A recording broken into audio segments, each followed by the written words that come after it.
Assalamualaikum warahmatullahi wabarakatuh. Apa kabar solih dan solihah hari ini? Semoga solih dan solihah beserta ayah bunda selalu dalam keadaan sehat walafiat ya. Amin ya robbal alamin. Oke teman-teman, kembali lagi dalam pembelajaran Bina Ibadah bersama Ibu Bunga. Hari ini kita akan belajar Bina Ibadah materi yang baru.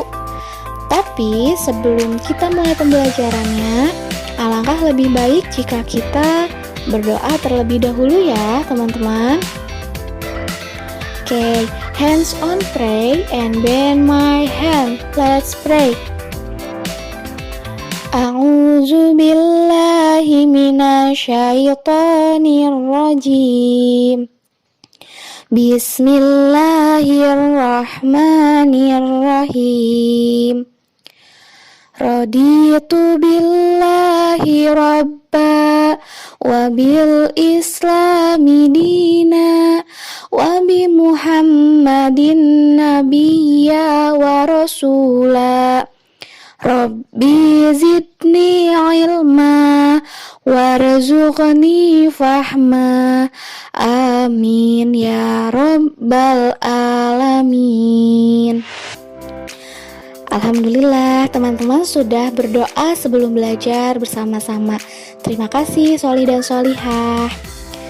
Oke teman-teman, sebelum kita lanjut ke materi pembelajaran hari ini, Ibu Bunga mau mengajak teman-teman semua untuk bermain tebak-tebakan. Siapa yang mau ikut bermain tebak-tebakan? Oke, tebakan yang pertama adalah apa nama benda yang lebih bermanfaat ketika sudah pecah? Apa ya teman-teman? Iya, betul jawabannya telur. Nah teman-teman, kalau mau memakan atau memasak telur tentu harus dipecahkan dulu ya telurnya. Oke, tebak-tebakan yang kedua. Siapakah yang suka naik angkot tetapi tidak pernah bayar angkot? Siapa teman-teman? Ada yang tahu? Iya, supir angkot. Betul teman-teman. Nah, oke, sekian dulu ya tebak-tebakan hari ini teman-teman. Kita lanjut ke materi pembelajarannya. Hari ini kita akan membahas tentang sholat bagi yang sakit. Bina Ibadah pelajaran 3. Oke teman-teman, sudah siap semua ya untuk menyimak video pembelajaran hari ini? Baik, solih dan solihah, sholat merupakan salah satu cara bagi hamba Allah Subhanahu wa Ta'ala untuk berhubungan dengan Allah Subhanahu wa Ta'ala. Ini artinya dalam keadaan apapun kita harus melaksanakan sholat. Misalnya dalam keadaan sakit, bepergian, peperangan, dan sebagainya. Sholatlah sambil berdiri. Jika kamu tidak mampu berdiri, sambil duduk.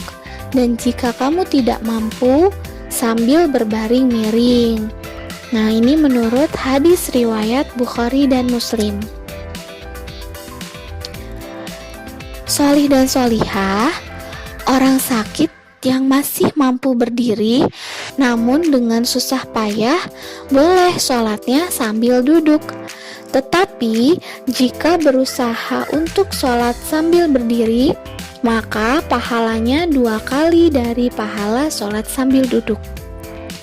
Nah, jadi solih dan solihah, dalam keadaan apapun kita harus tetap melaksanakan sholat ya, karena Allah sudah memudahkan cara untuk sholat bagi orang yang sedang sakit. Nah, di sini dikatakan jika orang sakit yang masih mampu berdiri boleh sholatnya sambil berdiri, karena pahalanya itu 2 kali lipat dari orang yang sholatnya sambil duduk ya. Kemudian Demikian pula selanjutnya, bila tidak mampu sholat dengan cara duduk, maka dapat melakukan dengan cara berbaring. Yang akan kita bahas pertama adalah sholat bagi orang yang tidak mampu berdiri dengan cara duduk. Nah, yang pertama, berniat sesuai sholat yang akan dikerjakan. Kemudian, membaca takbiratul ihram sambil mengangkat kedua tangan. Seperti gambar di samping ya posisinya. Yang kedua, setelah takbiratul ihram, kedua tangan bersedekap di atas dada. Dilanjutkan membaca doa iftitah, surat Al-Fatihah, dan surah lain dalam Al-Quran. Bisa ditunjukkan dalam gambar di samping ini. Kemudian, ruku dengan membungkukkan badan. Bacaan ruku sebagaimana bacaan ruku dalam sholat dengan cara berdiri ya, sholih dan sholihah.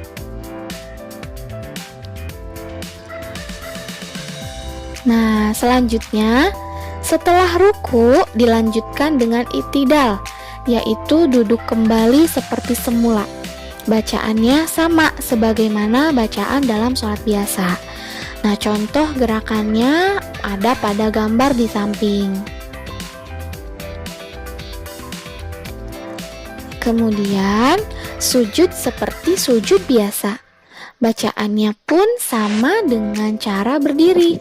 Kemudian seterusnya dilanjutkan gerakan dan bacaan sholat hingga salam sesuai dengan jumlah rakaat sholat yang diniatkan. Nah, itu tadi tata cara sholat bagi orang yang sakit dengan cara duduk. Kemudian sholat bagi orang yang tidak mampu berdiri dengan cara duduk di lantai. Nah, masih sama ya teman-teman, tidak jauh berbeda dengan yang telah kita bahas sebelumnya tadi.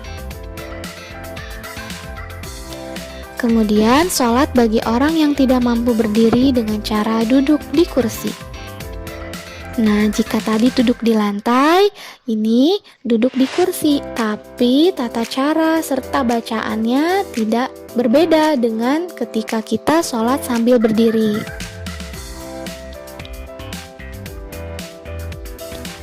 Kemudian sholat bagi orang yang tidak mampu berdiri dengan cara duduk di pesawat. Nah, siapa nih yang suka bepergian menggunakan pesawat? Ingat ya teman-teman, dimanapun dan kapanpun kita harus melaksanakan sholat. Salah satunya ketika di pesawat. Inilah tata cara sholat ketika di pesawat. Sama seperti ketika duduk di kursi tadi ya teman-teman, tata caranya. Lalu duduk dengan kaki selonjor. Nah, jika teman-teman tidak mampu menekukan kakinya, maka sholatnya boleh sambil duduk kakinya berselonjor seperti ini. Kemudian duduk kaki bersila. Nah, ini juga teman-teman, jika kaki teman-teman hanya mampu duduk bersila, maka boleh sholatnya sambil duduk bersila seperti gambar berikut.